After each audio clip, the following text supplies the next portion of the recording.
Welcome to AudioCert, where the official study guides are brought to life. We are so glad you've joined us for this critical deep dive. It's specifically tailored for you, focusing on Domain 2 of the Certified Cloud Security Professional, or CCSP, that's Cloud Data Security.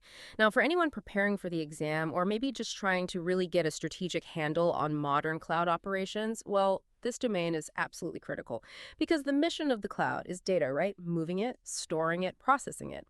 So our mission today is to cut through some of that complexity you see in hybrid and multi-cloud environments. We want to deliver the essential strategic and technical nuggets you need to understand the architecture, the strategies, and the controls necessary to keep data safe across its entire life cycle. That's a perfect way to frame it. And while we're definitely operating in this new, very dynamic technology landscape, it's so vital to remember that the core data security fundamentals, they haven't really changed. We are still chasing the CIA triad confidentiality, integrity, and availability. We still need regulatory compliance. We still need layered defense. But the challenges of maintaining those things when you don't physically own the underlying hardware, well, they're immense. So what we're doing in this deep dive is really examining those particular security challenges and the specific techniques required to make a cloud environment both useful and, crucially, trustworthy.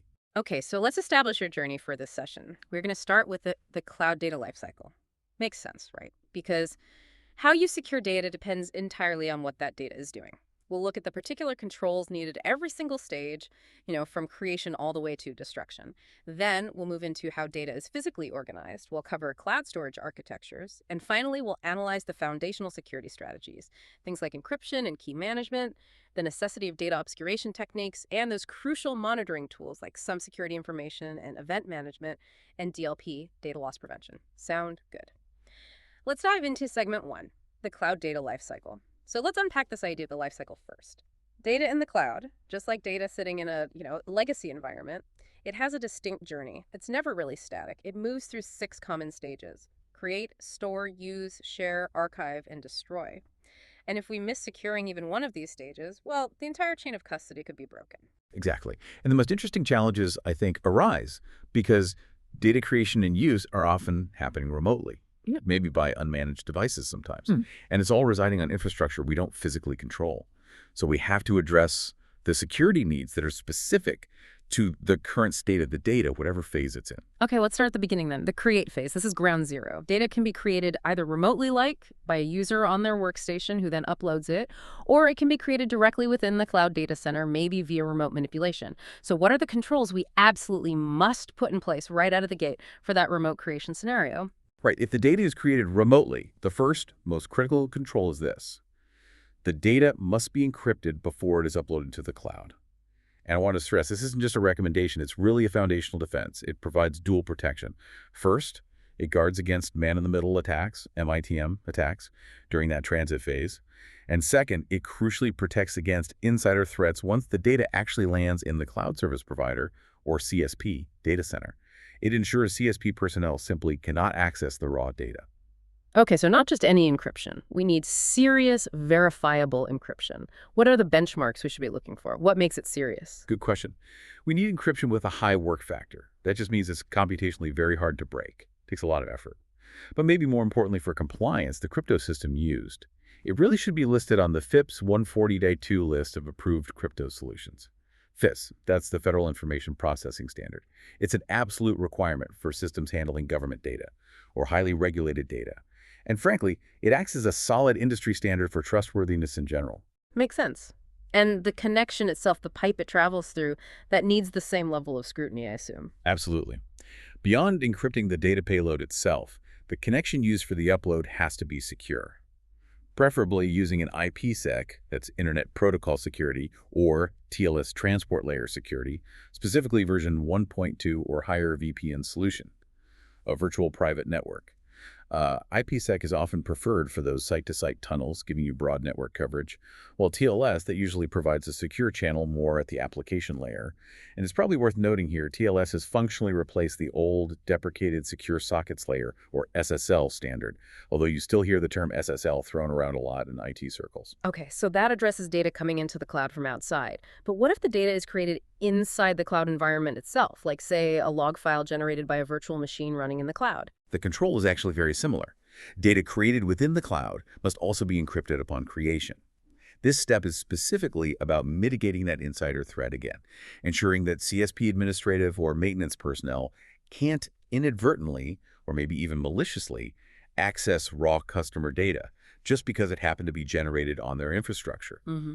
So encryption upon creation becomes both an administrative and a technical necessity. Right. And all of this, it really relies entirely on the security foundation laid even before the data is created, doesn't it, back in the planning phase? Exactly. The create phase is when we, or rather you as the customer, perform that foundational work. Categorization, classification, labeling, tagging, marking, assigning metadata. If you don't define exactly what the data is, is it PII? Is it protected health information? Is it sensitive intellectual property? Right there at the point of creation, well, you cannot possibly apply the correct granular controls throughout the rest of its life cycle. This upfront work, honestly, it's often the most neglected part, but it's arguably the most important step for enabling enforcement tools like DLP later on. Okay, critical groundwork. Moving on then, the store phase. You mentioned this often happens concurrently with creation. It represents near-term availability, right? Correct. The store phase simply reinforces those initial encryption efforts we just talked about. We require strong encryption at rest, which mitigates exposure to threats within the CSP environment. And we also need encryption in transit, which mitigates exposure while the data might be moved between, say, storage arrays or virtual machines within the data center itself. Got it. Now, the use phase, this feels like where the complexity truly increases. The data is being actively manipulated or processed. It definitely gets more complex here. The use phase demands secured remote access connections, usually those encrypted tunnels we mentioned. But the challenge goes far beyond just the network connection. We have to think about securing the user platforms connecting to the cloud, especially in bring your own device or BYOD environments. Since we can never be fully sure of the device's inherent security posture, we really need a holistic approach. That involves strong user training, multi-factor authentication, and often deploying endpoint agents that can enforce policy right on the device. But securing the data during manipulation, it's also about preventing the user from doing too much, isn't it? Like accessing things they shouldn't or changing things they shouldn't. Absolutely. That's achieved through strict access controls and, really importantly, the enforcement of the principle of least privilege. Users must only have the absolute minimum modification and processing permissions required for their assigned tasks, nothing more. Furthermore, logging and audit trails are just paramount here. We need continuous monitoring to establish non-repudiation proof of who did what and accountability for any manipulation that occurs. Okay, and what about the cloud service provider's responsibility here? We're fundamentally trusting their hypervisor security, the software that runs the virtual machines. That trust is, well, it's mandatory. The provider must guarantee strong virtualization protections. They have to ensure that the data residing on one virtualized host cannot be accessed, read, or even detected by other virtual hosts that might belong to different tenants, but are running on the same physical device. That's often called tenant separation or isolation. And revisiting that insider threat point again, the CSP must implement really stringent personnel and administrative controls against their own data center staff, accessing raw customer data via their administrative tools. That leads us perfectly into the share phase. Cloud computing is amazing for global collaboration, but sharing data globally means dealing with global threats and, regulatory nightmares. That's the tightrope walk of sharing. Exactly. The standard controls are necessary, of course. Encrypted files, encrypted communications, maybe information rights management or IRM solutions. IRM helps govern how the data can be used after it's shared, things like preventing printing, copying, or forwarding. But the big strategic challenge in the share phase often comes down to jurisdiction. Where's the data going? Right, this is where we need to talk specifically about export controls and import controls. These often trip people up. Precisely. Let's look at it from the U.S. perspective first, as these regulations often have global reach. You have the ITAR, that's the International Traffic in Arms Regulations. These are managed by the U.S. State Department. Now, ITAR is focused on defense-related items and services, but critically for us, this definition can often include restrictions on high-grade cryptography systems themselves if they're deemed to have potential military applications. So the cloud security professional must be acutely aware if the data they're handling falls under ITAR, because it dictates exactly where that data can physically reside and who can access it. Okay, ITAR for defense. And then you have the dual-use items, things that could be civilian or military. Correct. That falls under the ER, the Export Administration Regulations. These are managed by the U.S. Department of Commerce. ER prohibits exports of dual-use items, technologies, software, or even data that could be used for both commercial and military purposes. The complexity here arises because if your cloud data includes, say, both general commercial information and some restricted technical data, the ER mandates you follow the stricter control. This is one reason why multi-tenant cloud environments can be so complicated from a regulatory standpoint. How do you absolutely guarantee separation and control under these strict export laws? Makes sense. And the other side of that coin, import controls. What countries let in? Yes, many countries strictly restrict the import of crypto systems or material that has been encrypted above a certain strength or standard. So if you're doing business in or with a nation that has these kinds of crypto import restrictions, you must architect your cloud solution to comply with those local mandates. That often means using less powerful or maybe nation-specific encryption standards for data stored or processed there. Okay. And what about that overarching sort of global framework for military technology, the one that isn't legally binding? You're thinking of the Wassenaar Arrangement. This is an agreement among, I believe, 41 member countries now. They agreed to mutually inform each other about conventional military shipments and also sensitive dual-use goods, which includes technologies. Now, while it's not a legally binding treaty itself, organizations may still need to notify their own government of certain activities or data transfers to ensure they're complying with national rules that stem from the arrangement. It's about transparency. Right. And since data is literally leaving the production environment during sharing, this phase is often a necessary trigger point for egress monitoring, which, as you said, we'll cover in detail later when we talk about DLP. Okay, let's transition now to the archive phase. This is defined as long-term storage, which introduces some pretty unique challenges, particularly the vast time frame involved. We could be talking decades here. Exactly. When dealing with long-term storage, the inherent risk is simply time. If your encryption keys are improperly stored, maybe alongside the data itself, the chance of compromise over, say, 20 years, it increases exponentially. But on the flip side, if those keys are managed separately, which they should be, they absolutely must not be lost or corrupted. Because if they are, that archive data becomes permanently unrecoverable. This is what I call the tightrope walk of archiving. You're balancing security separation with the absolute necessity of long-term availability and recoverability.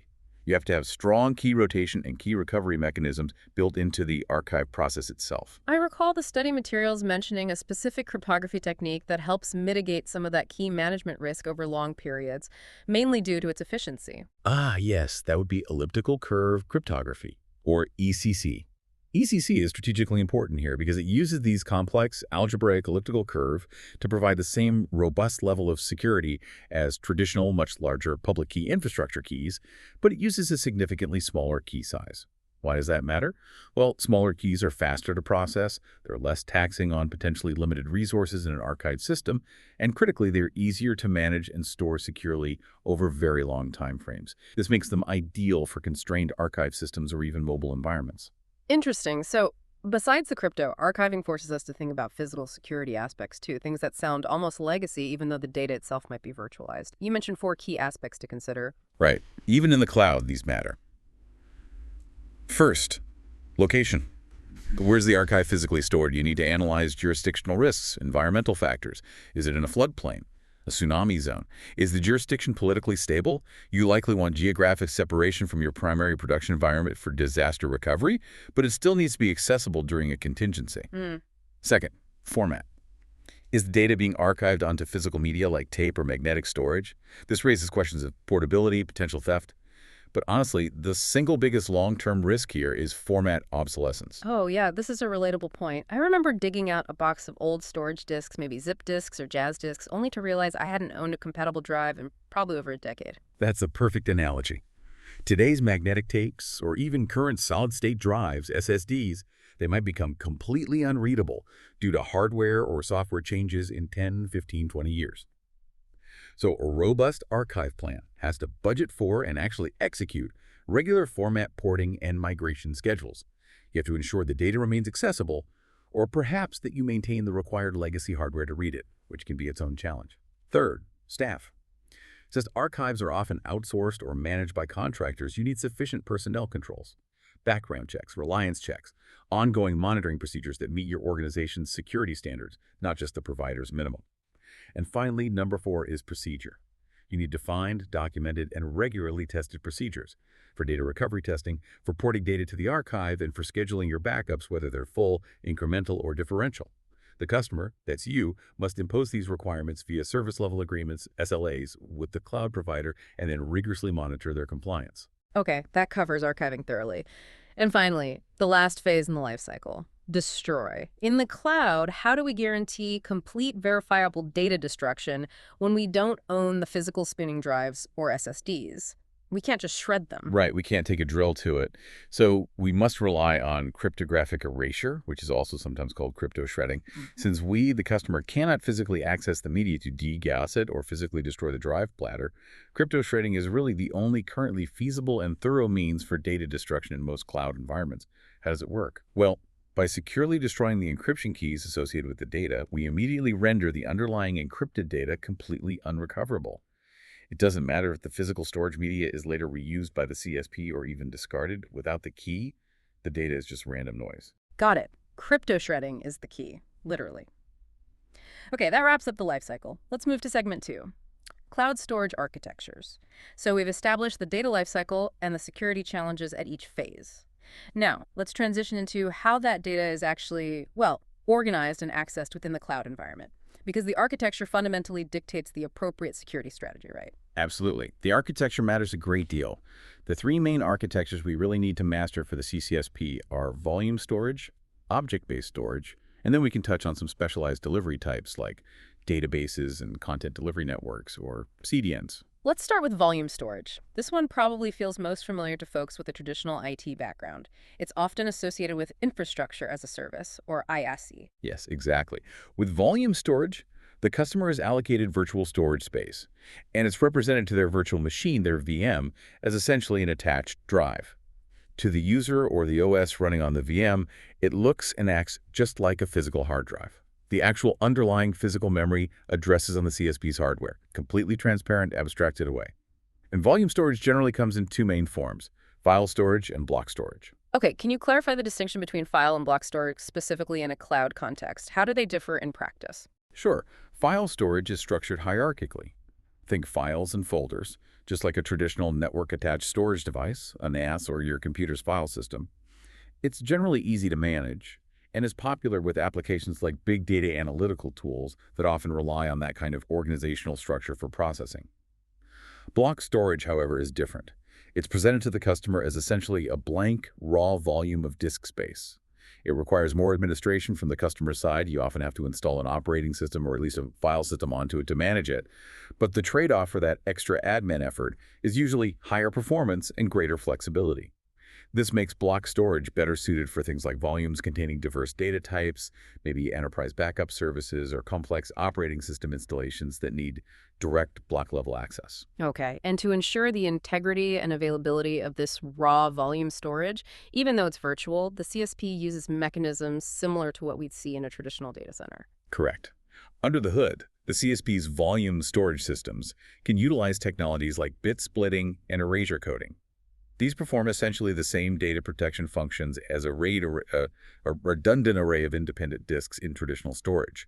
They distribute data, or pieces of data, across multiple physical devices to ensure redundancy and fault tolerance against a single device failure. The user doesn't see this complexity, but it's critical for the availability guarantees the CSP provides. Got it. Now, object storage. This sounds like a significant departure from those hierarchical file and block models. How is data structured here, and why is it considered strategically important for security and governance? Object storage is fundamentally different, yes.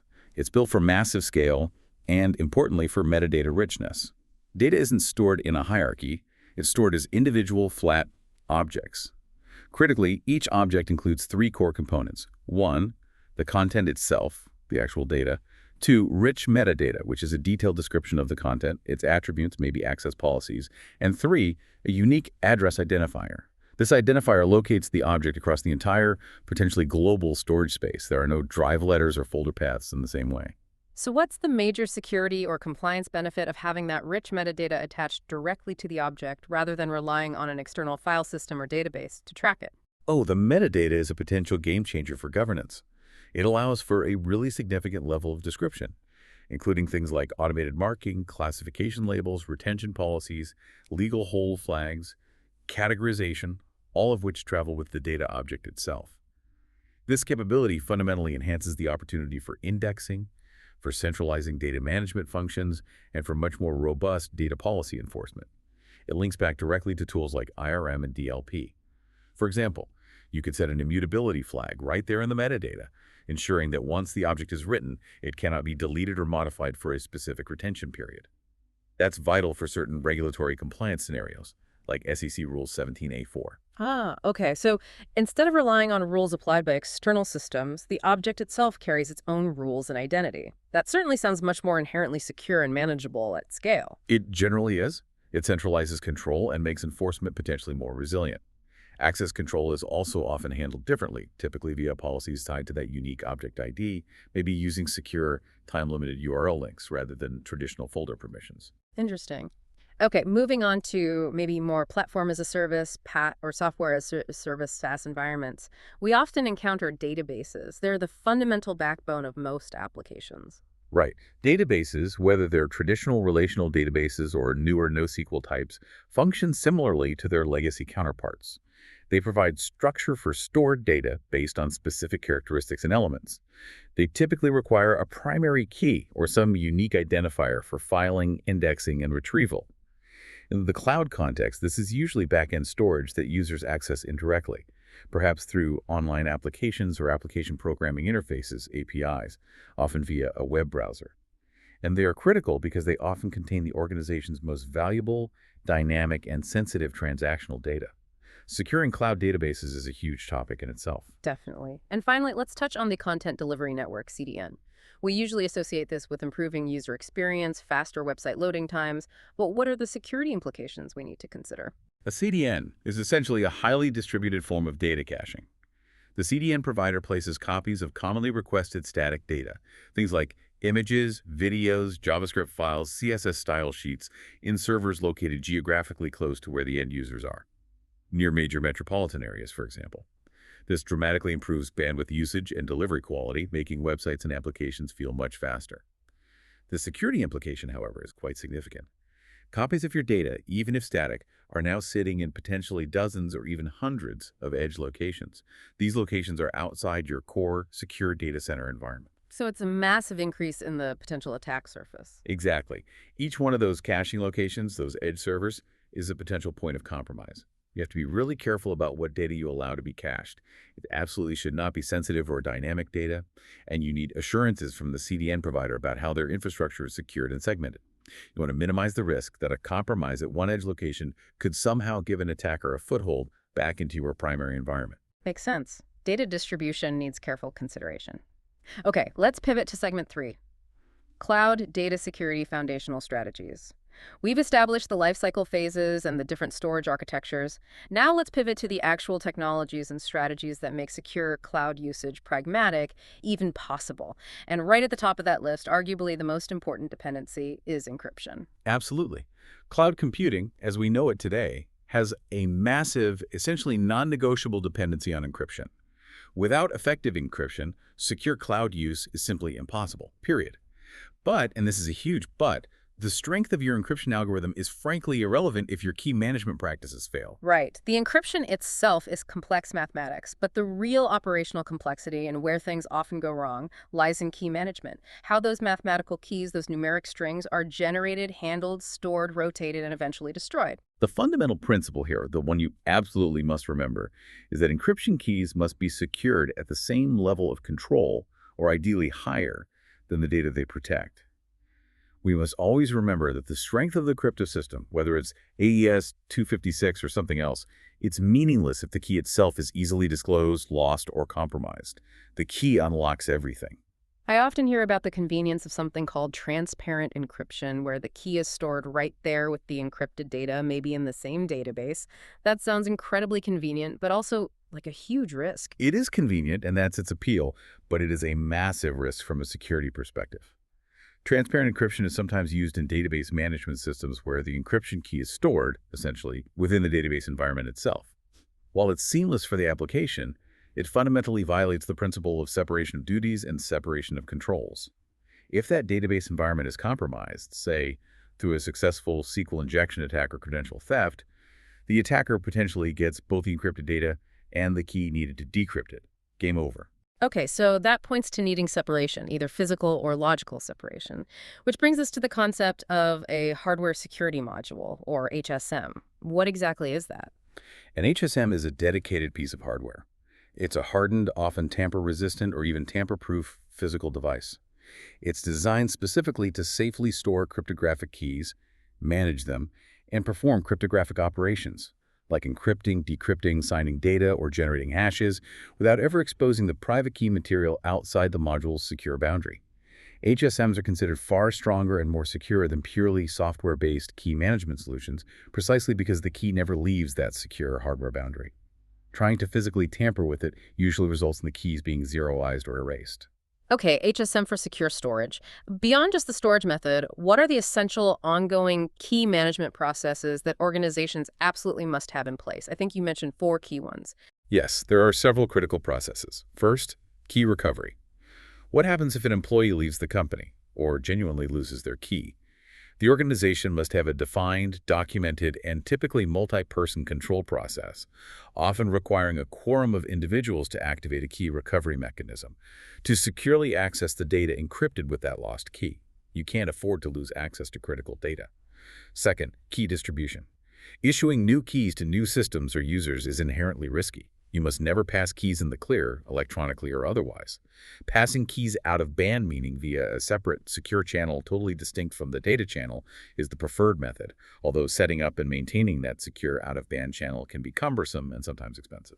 Okay, recovery and distribution, and then the necessary controls for when a key is compromised or maybe just no longer needed. Exactly. That brings us to key revocation. If a user's access rights change, if they leave the organization, or especially if a key is known or suspected to be disclosed or compromised, the organization needs a quick, reliable process to suspend that key or suspend the user's ability to use it. This prevents further unauthorized access or damage. And finally, there's key escrow. This is where copies of keys or components needed to reconstruct keys are held securely by a trusted third party. This party is separate from both the organization and the cloud provider. Key escrow can greatly aid in recovery and sometimes revocation efforts, and it's often a requirement in highly regulated environments or for certain legal purposes. Managing all of this internally, the HSMs, the processes for recovery, distribution, revocation, escrow, this sounds like a massive administrative burden and a significant cost overhead for the average cloud customer. I imagine there's a lot of pressure to outsource this function. Absolutely. The dilemma is a classic security trade-off. Internal key retention gives you maximum control, but is expensive and complex.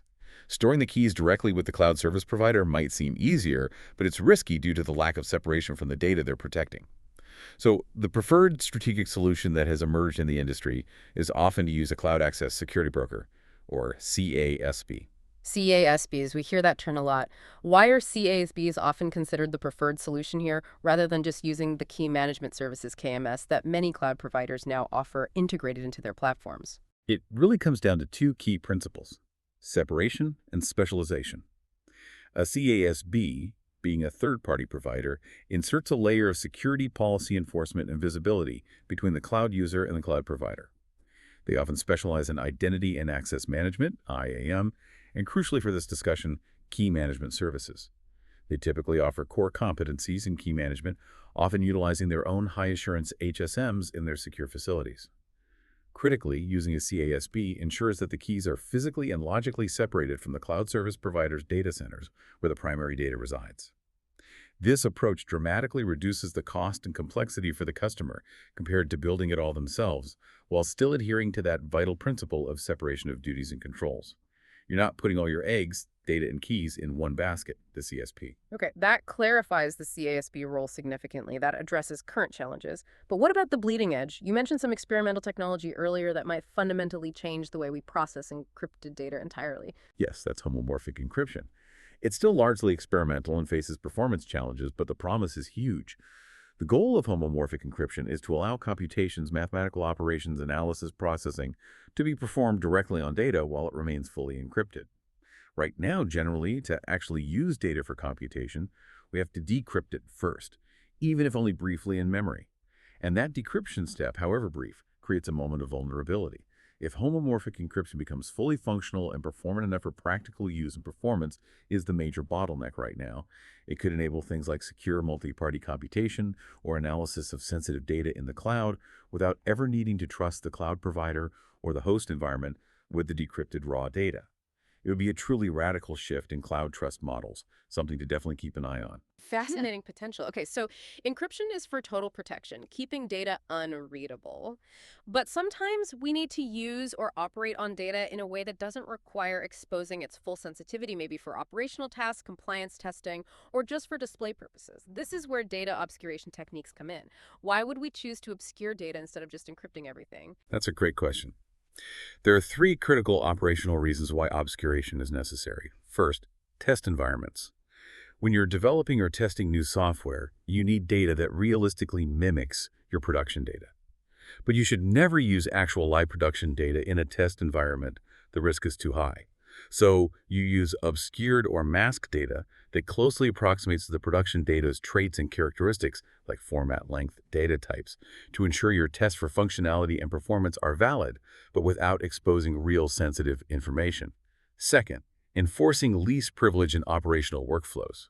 Think about a customer service representative. They might need to access customer's account to help them, but should they really see the customer's full credit card number or full social security number? Probably not. Obscuration allows you to present them with only an abridged version, maybe just the last 4 digits of the credit card, which is enough for them to do their job, but minimizes the exposure of sensitive data.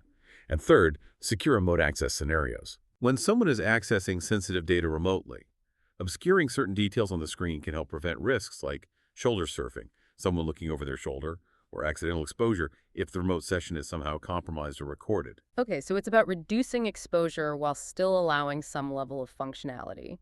We're essentially obfuscating the raw data. What are the specific techniques or methods used to achieve this? There's a whole toolkit of methods, really. Randomization is one where you replace part of the data with random characters, but you try to maintain certain properties of the original, like the data length, or whether it was alphabetic or numeric characters. Hashing is another. This uses a one-way cryptographic function to create a fixed-length digest, or hash value. It ensures the original data is unrecoverable, but you lose the original data's properties like length or format because the output is always a fixed length. Useful for integrity checks, less so for testing where format matters. Masking is probably the simplest and most common one people see, just hiding data with useless characters, like displaying a social security number as XXXXX1234. And nulls is even simpler, just deleting the raw data entirely from the display or the data set being used, replacing it with nothing, a null value. Right, and we can apply these obscuration methods in 2 basic configuration modes, depending on the need. Yes. Generally, you think about it as static versus dynamic. Static masking means you create a completely new, separate copy of the dataset that is permanently obscured. This is often used for creating those test or development environments we talked about. Dynamic masking, on the other hand, means the data is obscured on the fly, only as it is being requested or called by an authorized user or program. The underlying database still holds the real data, but the masking is applied just before presentation. This is common for that customer service example, where the system shows the agent only the masked version based on their specific user privileges. Okay, static for copies, dynamic for real-time display. Let's also clarify anonymization. How does that fit in? Is it the same as masking? Anonymization, or sometimes called de-identification, is related but distinct. It's the process of removing not just the direct identifiers like names or SSNs, which masking might handle, but also removing or generalizing those indirect or non-specific identifiers. Things like age ranges, generalized location, like just the state, not the full address, maybe employer type. Why is this important? Because even if you mask the name in SSN, a combination of these seemingly non-sensitive indirect identifiers, if you have enough of them, could potentially be combined using external data sets to re-identify the individual subject. So security and privacy teams must use sophisticated techniques, sometimes referred to using concepts like k-anonymity or differential privacy, to ensure enough fields are generalized or removed to prevent this kind of reverse identification or inference attack. It's a complex field in itself. Very important distinction. Okay, now let's do a deeper dive into one specific technique. Tokenization. You mentioned this is highly important, particularly for compliance reasons. Yes. Tokenization is extremely powerful, especially for organizations dealing with highly regulated information like payment card data under the Payment Card Industry Data Security Standard, or PCI DSS. Think of it like a code check at a fancy restaurant. You don't hand the coat check attendant your expensive coat and then expect them to remember your face or name to get it back. No, you hand them the coat, and they give you back a meaningless piece of plastic or paper, a token, a ticket. That token itself has no intrinsic value or information about your coat. That's a great analogy. The token itself is useless, maybe just a random number, without the underlying coat check system, the infrastructure to map it back to the actual coat. Exactly. Tokenization works on the same principle. It typically requires two distinct, highly secured databases or vaults. One database, let's call it the PII server or vault, holds the live, sensitive production data, the actual credit card numbers, the coats. The other database, the token database or token vault, stores non-representational tokens, essentially random-looking strings that are securely mapped to the corresponding sensitive data in the PII server. The major benefit is that if your main operational systems, like your e-commerce platform or CRM, only ever store and process the token, then your reliance on encrypting that data everywhere is significantly reduced. And crucially, the scope of regulations like PCI DSS can be dramatically reduced because the token itself is not considered sensitive cardholder data, it's just a pointer. That sounds incredibly useful for reducing compliance scope and risk. Can you walk us through the security mechanism, perhaps the typical steps involved and how tokenization works in practice? I think the material outlined about 8 steps. Certainly. Let's trace the flow. 1. A user creates or inputs these sensitive data. Let's say they enter their credit card number into an online payment form. 2. A data loss prevention, DLP tool or some discovery mechanism within the application or network checks the data, identifies it as sensitive, e.g. matching a credit card number pattern, and flags it for tokenization. 3. The data is sent to the tokenization system. The raw sensitive data, the credit card number, is securely transmitted to the secured PII server or vault for storage. Simultaneously, the tokenization engine generates a unique, non-representational token, maybe mathematically generated string that looks random but isn't derived from the original number. 4. This token is stored in the separate token database along with a map linking it back to the stored raw data. This token is then sent back to the original operational system, the payment form or application, to be stored or used in place of the actual credit card number. 5. Later, maybe user 2, perhaps operational staff needing to process a refund, requests the data associated with the transaction. This user must be stringently authenticated and authorized to detokenize data. 6. If they are authorized, their request, carrying only the token, is sent securely to the token database. 7. The token database looks up the mapping associated with that token. Importantly, the raw sensitive data is never stored in this token database, only the mapping information. It finds the pointer to the real data. 8. The token database then presents that token or the pointer securely to the PII database or vault.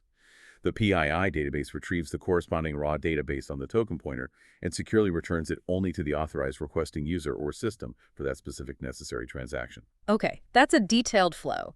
It sounds complex to set up and manage correctly, but the security payoff of having that non-sensitive token flowing through most of your systems instead of the raw credit card number seems enormous. It absolutely is. The critical requirement, the linchpin of the whole system, is that the token server or token vault and the PII server, or PII vault, must have the absolute most stringent authentication protocols, access controls, auditing, and ideally strong separation of duties for their administration. But the beauty is, if the main operational system or even the token database itself were somehow compromised, an attacker would likely only get useless tokens, not the actual raw sensitive data. That isolation is the key to its security value.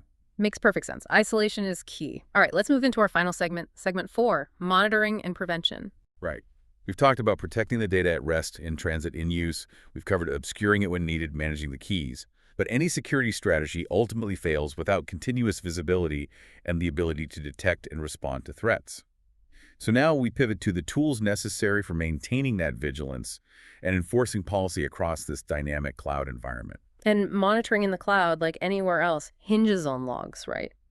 Recording activity from every possible source, workstations, servers, network devices, cloud APIs, which generates just unbelievable amounts of data, petabytes potentially. To deal with this overwhelming volume, we use security information and event management, or SIEM, systems. That's right. You might hear slightly different terms. Sometimes historically there was SIM for security information management, SIEM for security event management. But nowadays we generally use the umbrella term SIM inclusively for the family of tools that perform several key functions: collecting, normalizing, aggregating, analyzing, correlating, and displaying log data from potentially thousands of endpoints, network devices, applications, and cloud infrastructure components. Okay, so collecting and managing logs. What are the major goals or benefits of implementing a SIEM solution, particularly in a cloud environment? Why do we need one? There are several key goals. First, centralized collection and storage. Just bringing all those disparate logs from all sources into one place greatly simplifies administration and provides that often talked about single pane of glass for security monitoring. However, there's a flip side risk to this centralization. The SIEM server or platform itself becomes a very attractive, high-value target for attackers. If they compromise the SIEM, they might gain visibility into everything, or worse, be able to tamper with logs to cover their tracks. So, securing the SIEM infrastructure itself requires additional physical and logical security layers. Second, and perhaps most importantly, enhanced analysis capabilities. SIEMs are essential because they perform automated normalization, meaning they translate logs from different vendor formats into a common standard format and correlation. Correlation is where the SIEM identifies related events occurring across different systems that might indicate a larger pattern or attack, something no human analyst could realistically do manually at scale. This allows for much more advanced trend detection and threat hunting. That correlation sounds like the most powerful feature. But I've heard that relying solely on automated analysis can sometimes miss certain types of sophisticated threats. It absolutely can, and that's a critical limitation to understand. Automated correlation rules are often good at detecting known patterns or threshold breaches, but they frequently fail to detect what we call the low and slow persistent threats. These are methodical, patient attacks that might develop over weeks or even months. Maybe it's a user logging in from a slightly unusual region just once a month, or very small amounts of data being exfiltrated slowly over time, things that lack dramatic threshold breaching indicators. These subtle activities often get lost in the background noise of normal network traffic and automated alerts, and they go undetected by simple automated rules. This is exactly why skilled human analysts interacting with the SIM data are still absolutely vital. Okay, so automation helps, but human oversight is key for the tricky stuff. SIMs also provide that necessary visual representation for executive review, right? The dashboards. Yes, that's dashboarding. A good SIM provides intuitive graphical outputs, charts, graphs, heat maps, geographical visualizations that allow managers or executives who may not understand the minute technical details of every log entry to quickly grasp the overall security posture, identify major trends, and understand any current security situations or incidents within the environment. It aids communication upwards. And finally, many modern SIMs also include automated response capabilities, sometimes called SOAR, Security Orchestration, Automation, and Response, when integrated. This allows for pre-programmed alerts and actions to be automatically triggered based on detected events, tailored to the organization's policies. For example, automatically isolating an infected host from the network or blocking a malicious IP address at the firewall. But the key takeaway, always, is that a SIM, no matter how sophisticated, is only truly useful if trained analysts are actively monitoring it, tuning the rules, investigating alerts, and acting upon the information it produces. It's a tool, not a magic bullet. Understood. Tool, not magic. Okay, our final security strategy to cover involves watching the perimeter, specifically monitoring data as it leaves the controlled environment. This is known as egress monitoring, and it's primarily handled by data loss prevention, or DLP, tools. That's right.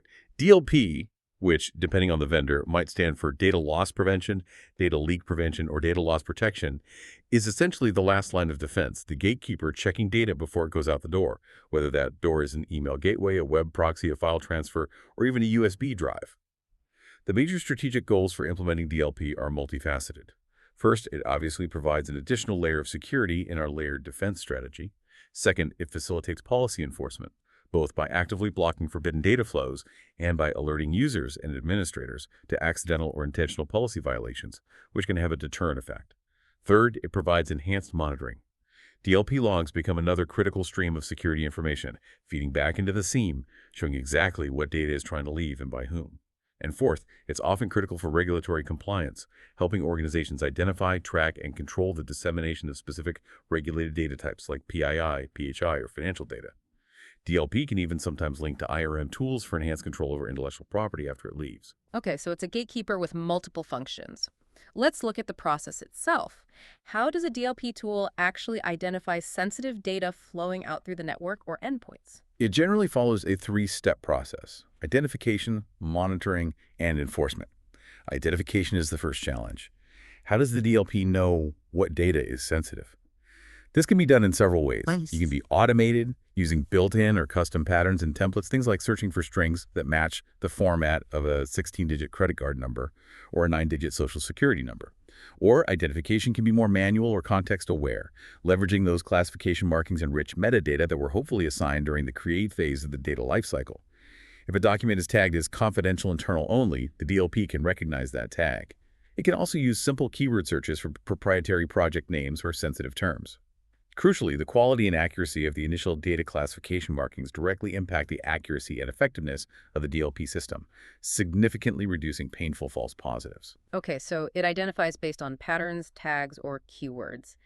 Where does the actual monitoring occur, especially in a cloud context? Monitoring is typically implemented at two primary points, sometimes both. First, it's often done at points of network egress, typically on devices sitting in the network perimeter or DMZ, like firewalls, web proxies, or dedicated network DLP appliances that inspect outbound traffic. Second, and increasingly common, DLP monitoring can be implemented directly on all hosts that process sensitive data via local endpoint agents. These agents are installed on user workstations or servers and can monitor data movement even when it isn't exiting the main network, such as when it's being copied to a USB drive, printed, or uploaded to a personal cloud storage account. Endpoint DLP gives much deeper visibility. Got it. Network and endpoint monitoring. And then what happens during enforcement? What kind of actions can the DLP system actually take when it detects sensitive data trying to leave inappropriately?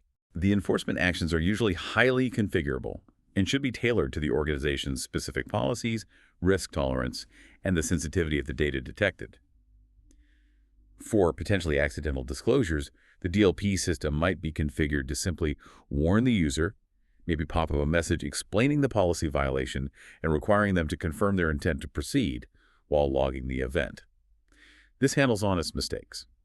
For more serious or clearly deliberate policy violations, it might automatically alert management or the Security Operations Center, SOC, instantly via email or integration with the SIM.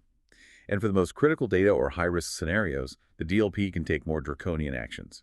It could prevent the attachment from being sent in an email, block the file upload, quarantine the file, or in some cases, even temporarily lock the user out of their account or the offending application entirely. The response matches the risk. Okay, quite a range of responses. Finally, what are the inherent challenges or difficulties when trying to deploy and manage these DLP solutions effectively, specifically within a multi-tenant cloud environment? There are two major strategic difficulties that often arise. First, there's the CSP access and visibility challenge. Depending on the cloud service model, IaaS, SaaS, the cloud customer may simply not have sufficient administrative permissions, API access, or the necessary network-level visibility required to install and configure the requisite network DLP systems, or even sometimes endpoint agents within the CSP's data center environment. This is especially true in SaaS and PaaS models. We're often reliant on the CSP's own built-in native DLP capabilities, which may or may not fully meet our specific requirements or granularity needs. Second, there's the processing overhead and cost. DLP functionality, especially network DLP that involves deep packet inspection of all outbound traffic, incurs significant computational costs. All that pattern matching, metadata reading, and policy checking requires substantial processing resources. In a pay-as-you-go cloud consumption model, this processing overhead can become quite expensive, potentially limiting the aggressiveness or the scope of the DLP deployment that an organization can afford. Cost considerations are definitely a factor in cloud DLP implementations. Right. Cost and access limitations. Key challenges. Okay, this has been an incredibly detailed deep dive into securing data across its entire cloud journey.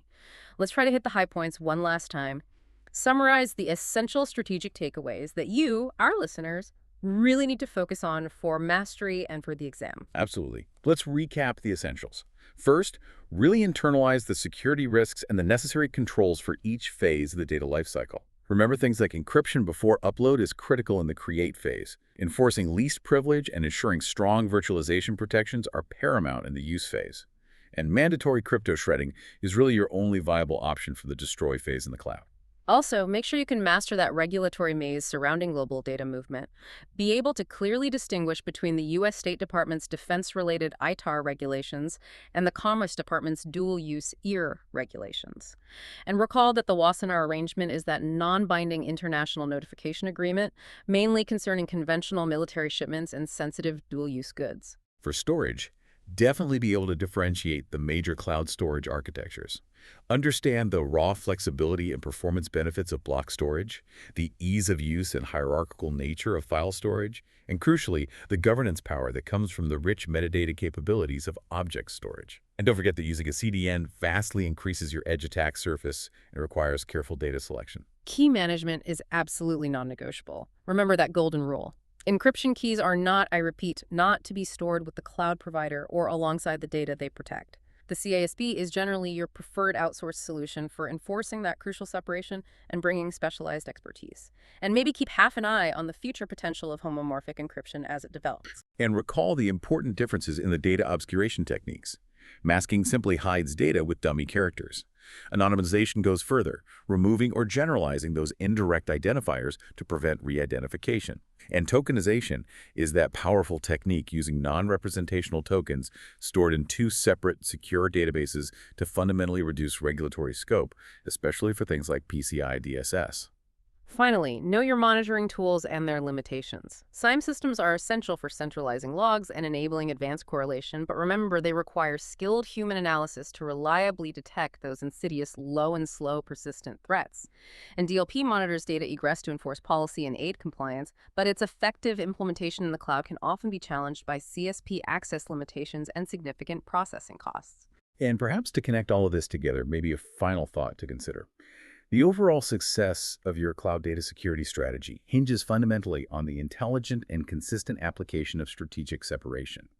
Whether that's separating your encryption keys from your data, perhaps using a CASP, or separating your operational tokens from your raw PII using tokenization, or even separating your critical monitoring logs from your production environment using a well-secured SIEM.